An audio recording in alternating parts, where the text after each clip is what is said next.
नमस्कार शेतकरी बांधवांनो, अतिशय आनंदाची बातमी आहे, कारण राज्य सरकारकडून आपल्या हिश्श्याचा विमा हप्ता वेळेवर न भरल्यामुळे पीक विमा भरपाई रखडलेली होती.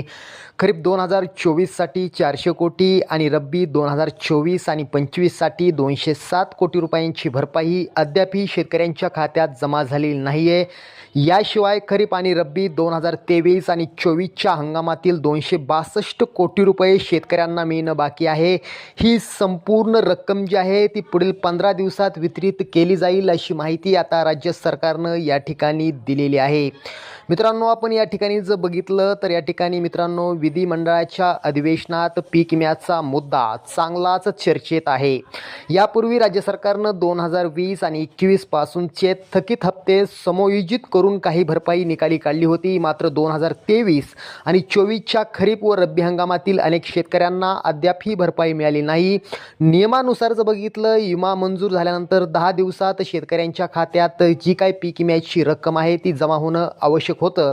मात्र राज्य सरकारनं हिस्सा न दिल्यामुळे ही रक्कम जमा झालेली नाही आहे. मात्र आता राज्य सरकारनं त्यांच्या हिश्श्याचा म्हणजे पीक विम्याचा हिस्सा त्यांनी कंपनींना सुपूर्द केला आहे आणि त्याचनुसार आता कंपनीच्या माध्यमातून जवळजवळ 262 कोटी रुपयांची जी काही थकीत पीक विमा रक्कम आहे ती शेतकऱ्यांच्या खात्यावरती आजपासून वितरित व्हायला सुरुवात झालेली आहे. आणि ही जी रक्कम आहे ती पुढील 15 दिवसामध्ये शेतकऱ्यांच्या पात्र शेतकऱ्यांच्या खात्यावरती ही संपूर्ण रक्कम जमा होईल, अशी माहिती देखील आता राज्य सरकारने या ठिकाणी दिलेली आहे.